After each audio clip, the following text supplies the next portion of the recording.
Morning everyone. So I am Anuradha Sani and today we will read the geography chapter number 1, the earth in the solar system. Okay?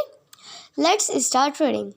How wonderful it is to watch the sky after sunset. One would first notice one or two bright dots shining in the sky. Soon you would see the number increasing. You cannot count them anymore. The whole sky is filled with teeny shining objects. Some are bright and the others are dim. जब कितना वो wonderful होता है जब हम sunset के बाद sky को देखते हैं।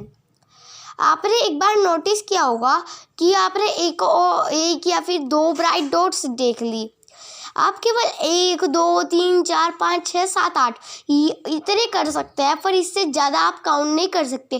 धीरे धीरे स्टार्स के नंबर इतने हो जाएंगे कि you do not count them, you can't count them. और पूरी स्काई फिर उन स्टार से भर जाती है। कुछ ब्राइट होते हैं, चमकीले होते हैं, और कुछ डिम होते हैं। It seems as if the sky is studded with diamonds.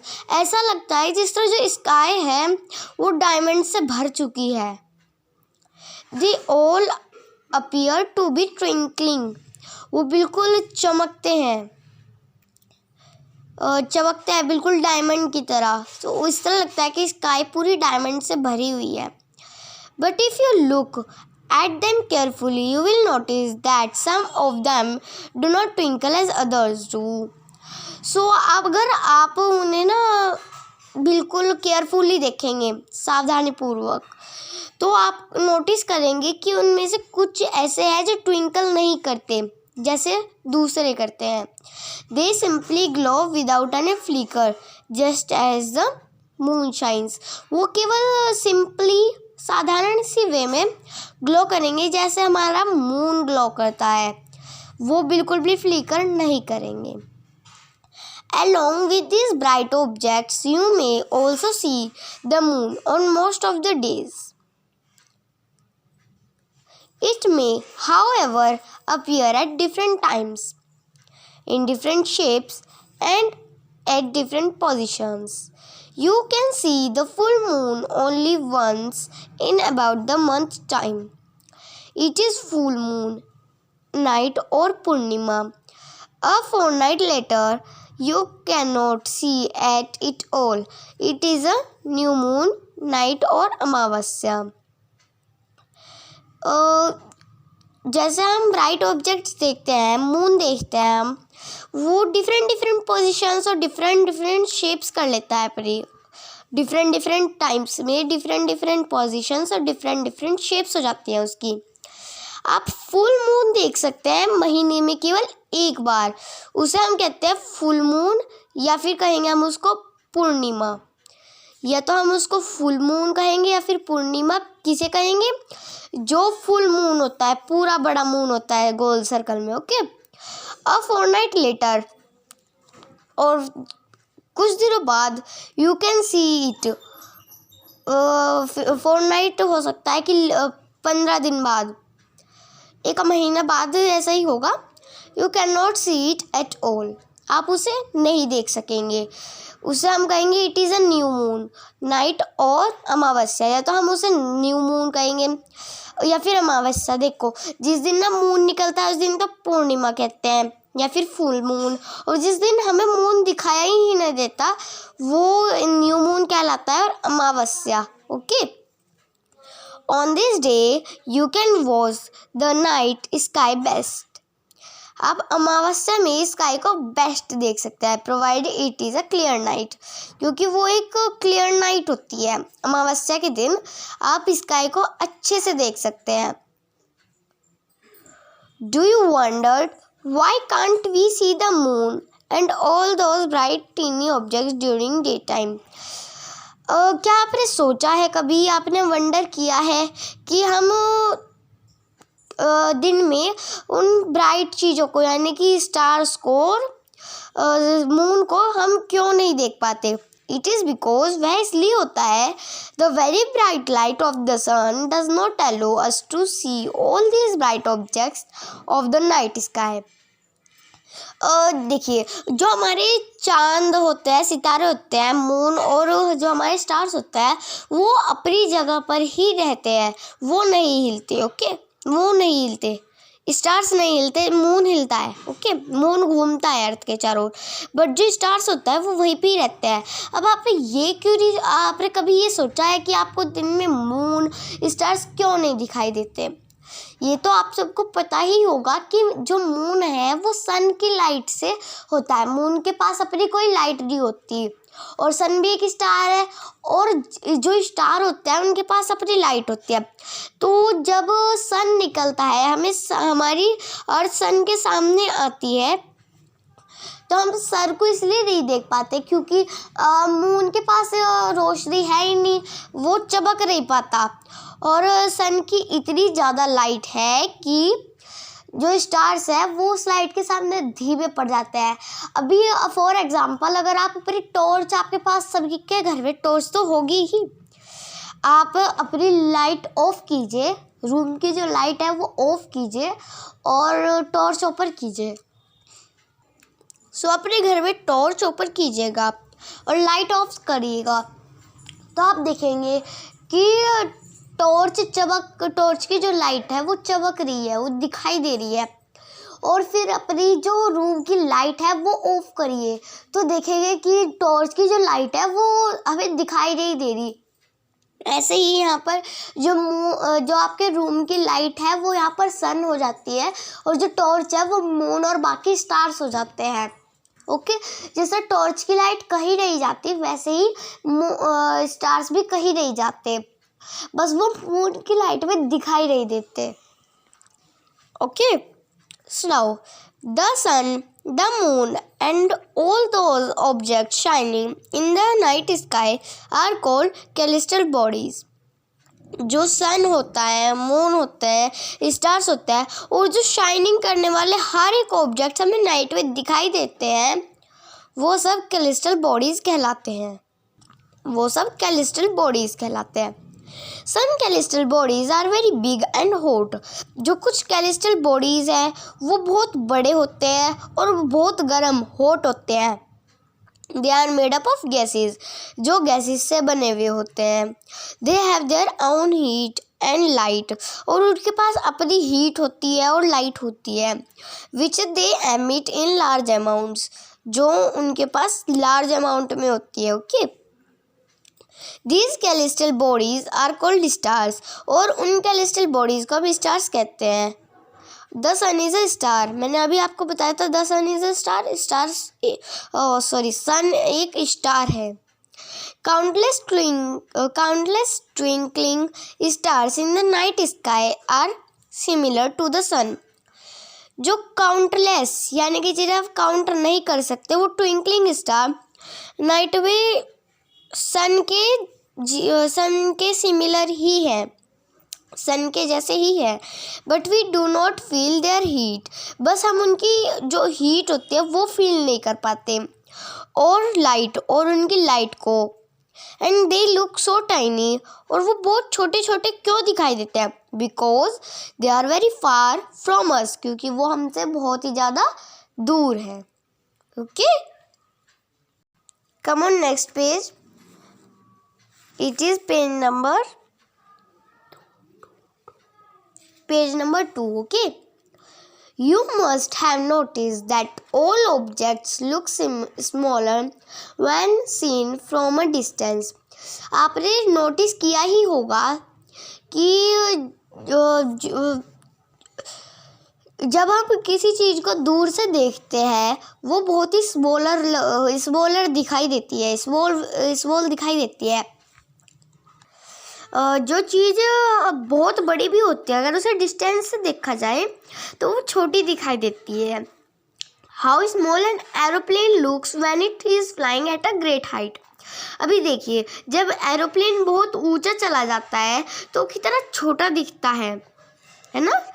While watching the night sky, you may notice various patterns from formed by different groups of stars.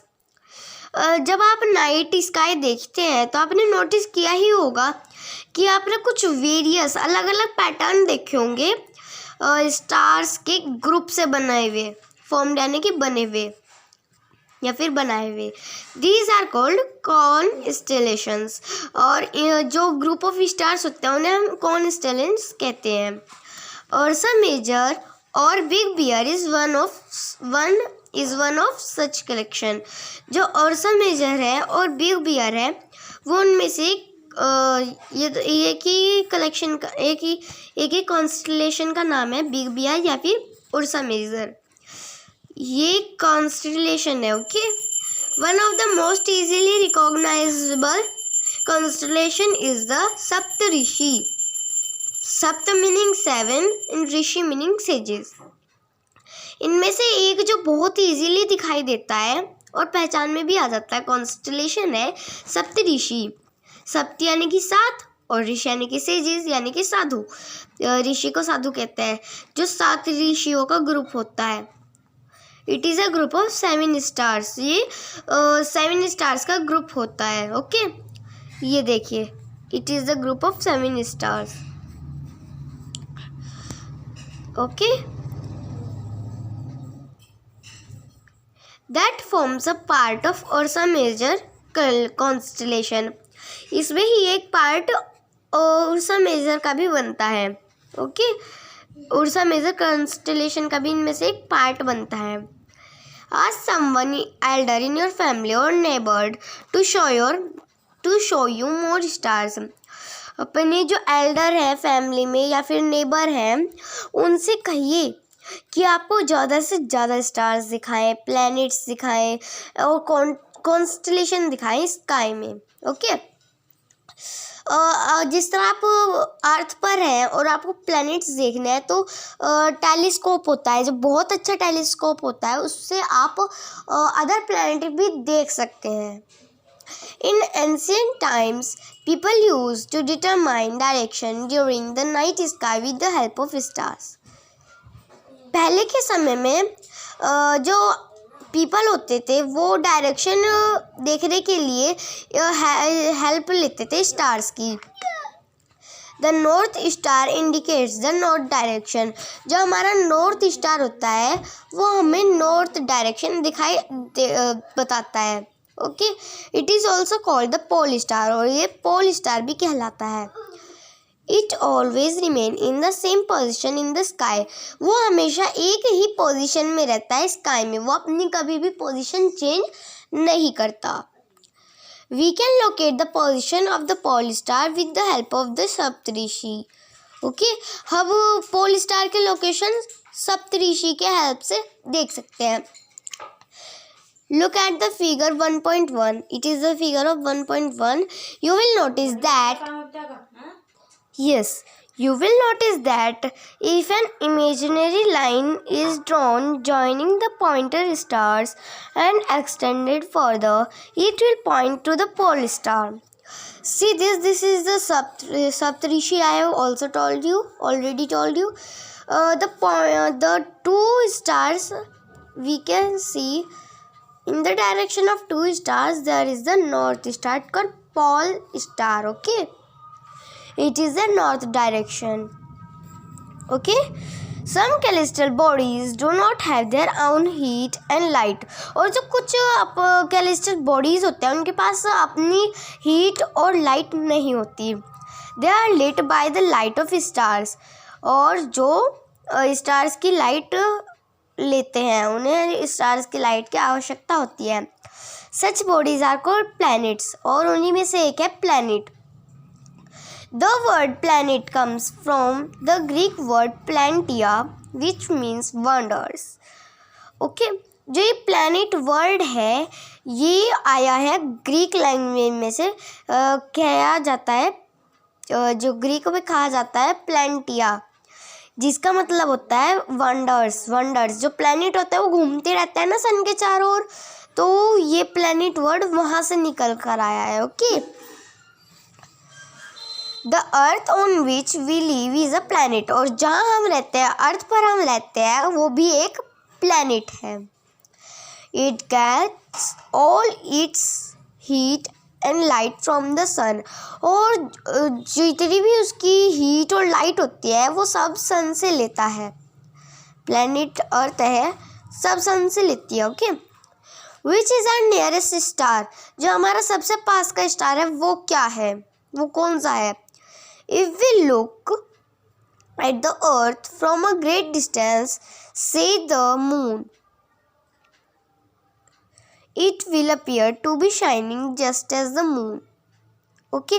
अगर हम अर्थ को भी ग्रेट डिस्टेंस से देखें तो वो भी बिल्कुल मून की तरह ही दिखाई देती है. Okay. The moon that we see in the sky is a satellite. Okay. जो हम मून देखते हैं स्काई में, वो एक सैटेलाइट है. It is a companion of earth and moves round it. Okay. जो अर्थ का कंपेनियन कहलाता है मून, क्योंकि वो जिस तरह ये सन के चारों ओर तो अर्थ घूमती है और अर्थ के चारों ओर मून घूमता है, तो मून अर्थ का कंपेनियन है. ओके. और उसी की तरह घूमता है अर्थ के चारों ओर, मून की तरह ही. लाइक आवर अर्थ, हमारी अर्थ की तरह ही घूमता है. There are 7 other planets. अर्थ के अलावा और 7 प्लैनेट्स हैं that get heat and light from the sun, और वो भी लाइट और हीट सन से ही लेते हैं. Some of them have their moons too, और कुछ के पास तो उनके अपने मून भी हैं. Okay. Now come to the point, the solar system. The sun, 8 planets, satellites, and some other celestial bodies known as asteroids and meteoroids. Okay. जो sun है, 8 planets और सैटेलाइट्स हैं, और उनमें से कुछ और celestial bodies हैं, वो एस्टेरॉइड और मेटेरॉइड के नाम से जानी जाती हैं. This is the picture of solar system. Okay. From the solar system, जो हमारी कैलेस्ट्रल बॉडीज़ होती हैं, जैसे सन, प्लैनेट्स और जो भी होते हैं कैलेस्ट्रल बॉडीज़, उनसे सोलर सिस्टम फॉर्म होता है. We often call it a solar family, और हम इसको सोलर फैमिली भी कह सकते हैं. With the sun as its head, और जो सन है वह उसका हेड है. देखिए, सोलर सिस्टम एक फैमिली है, सोलर फैमिली है, जिसका हेड यानी कि मुखिया कौन है, सन है. चलिए सन के बारे में ही बात करते हैं. The sun is in the centre of the solar system. जो सन है वो सोलर सिस्टम के सेंटर में है, in the middle. Okay. It is huge and made up of extremely hot gases. वो बहुत बड़ा होता है और हॉट गैसेज से बना हुआ होता है. ये गैसेस से तो बना हुआ होता है. इसमें 2 गैसेस होती हैं. बताइए कौन कौन से होते हैं. Do you know? इस बुक में नहीं है, बट मैं आपको पढ़ा रही हूँ. That helium and hydrogen are the gases of sun. Okay. Which gases the sun is made up of? Yes, the sun is made up of helium and hydrogen. These are the name of 2 gases. Okay. It provides the pulling force that binds the solar system. The sun is the ultimate source of heat and light for the solar system.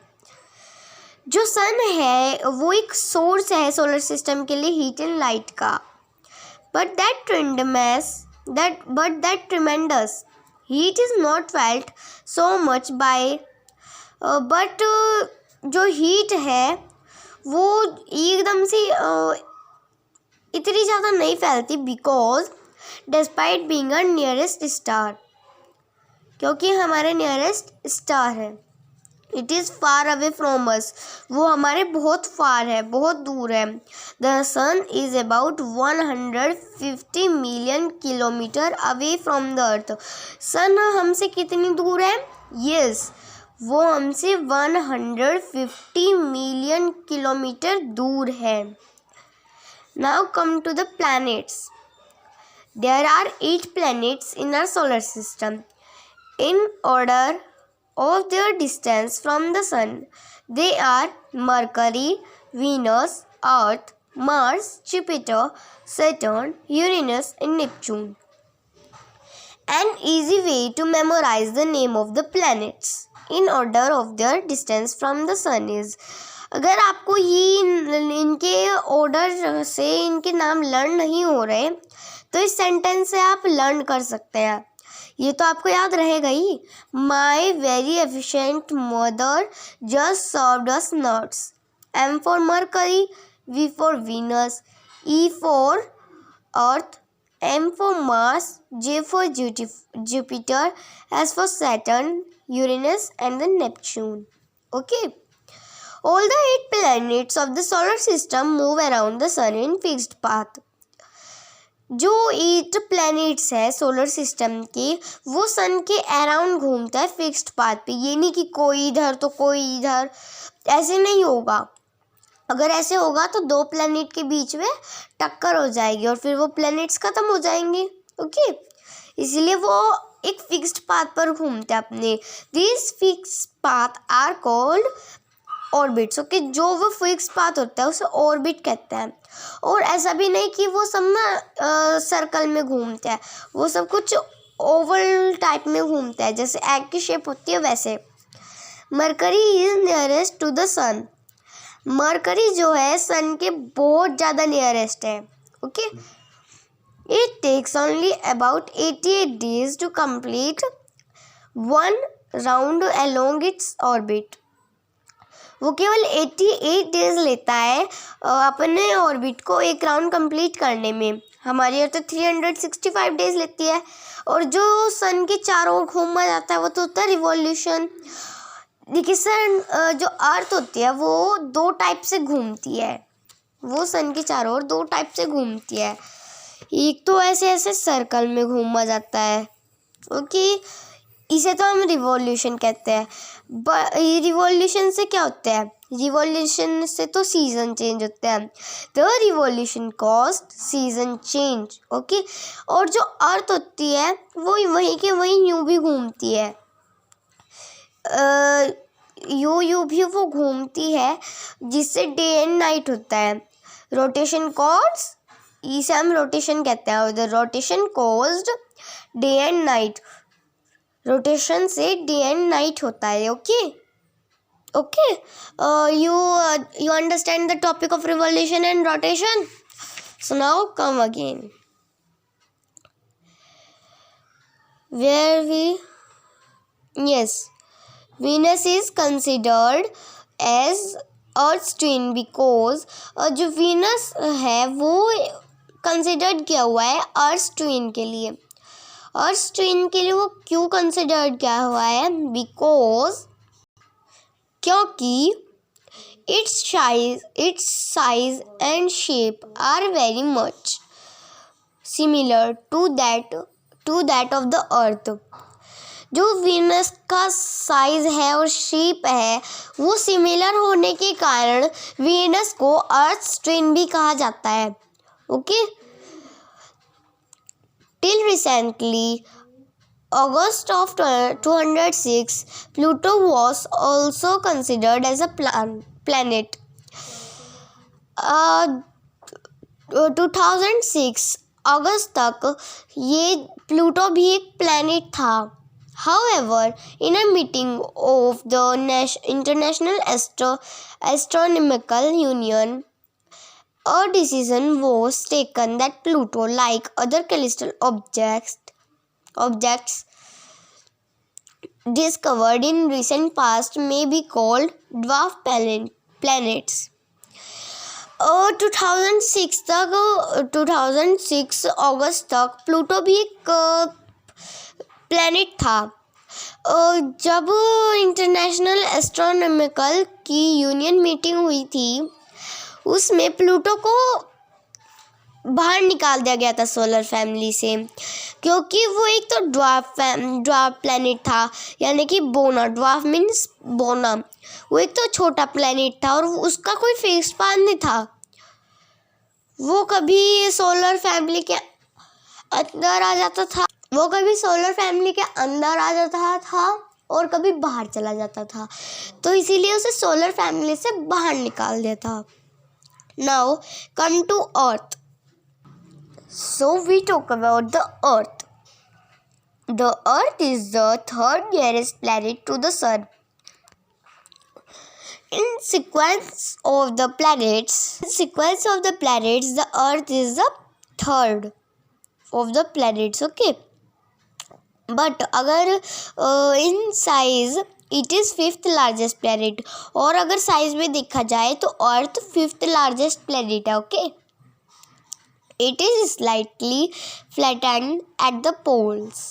जो हमारी अर्थ होती है उसकी ये वाली side और ये वाली, जब पोल कहते हैं, ये वाला साउथ पोल होता है और ऊपरला नॉर्थ पोल, तो ये थोड़ा सा यहाँ से फ्लैट होती है earth. Okay, that is why ये क्यों होता है, ये यू होता है. Its shape is described as a geoid. ये इसलिए है क्योंकि इसकी शेप जियोड है. Geoid means an earth like shape. Geoid का मतलब है अर्थ लाइक शेप, जैसी अर्थ है उसकी जैसी shape. Conditions favourable to support life are probably found only on the earth. Okay, जो कंडीशंस होती है सपोर्ट लाइफ की, वो केवल अर्थ पर ही पाई जाती है. The earth is neither too hot nor too cold. जो हमारी अर्थ होती है वो ना ही तो ज़्यादा हॉट होती है और ना ही ज़्यादा कोल्ड होती है. It has water and air. इसके पास वाटर एंड एयर भी है, which are very essential for our survival. जो हमारे सर्वाइवल के लिए बहुत ही ज़्यादा इम्पोर्टेंट असेंशियल है. The air has life supporting gases like oxygen. Air में ऑक्सीजन है जिससे लाइफ सपोर्ट होती है. Because of these reasons the earth is a unique planet in the solar system. इन्हीं रीजन्स के कारण अर्थ एक यूनिक प्लैनेट है सोलर सिस्टम में. From the outer space, the Earth appears blue because its 2/3 space is covered by water. It is therefore called a blue planet.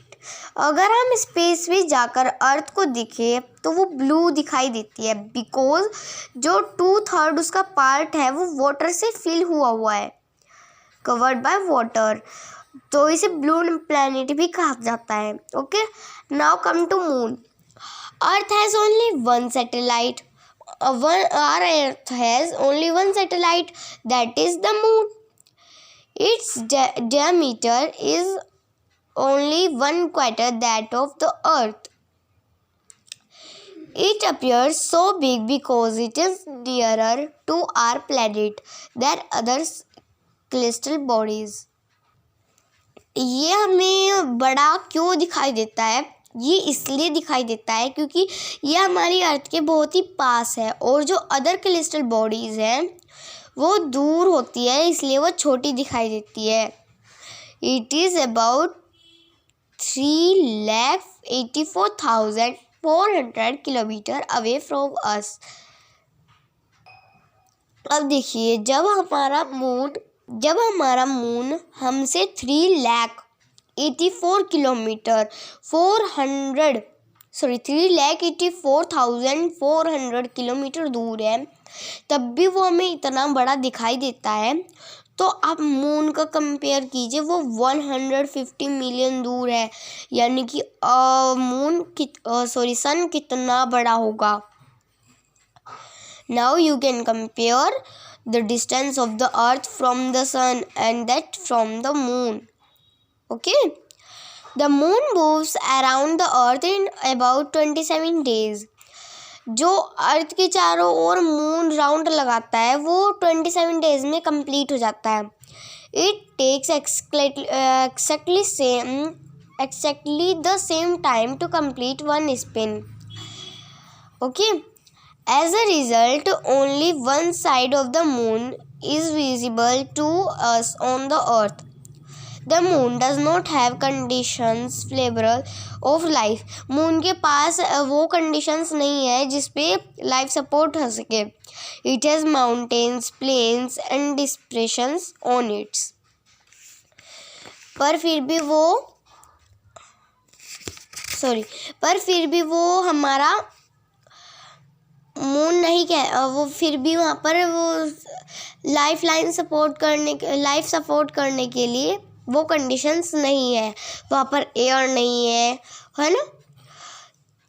This cast shadows on the moon surface. Look at the full moon and observe these shadows.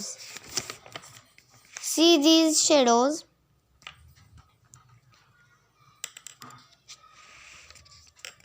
Now, the topic asteroids and meteoroids. Asteroids and meteoroids.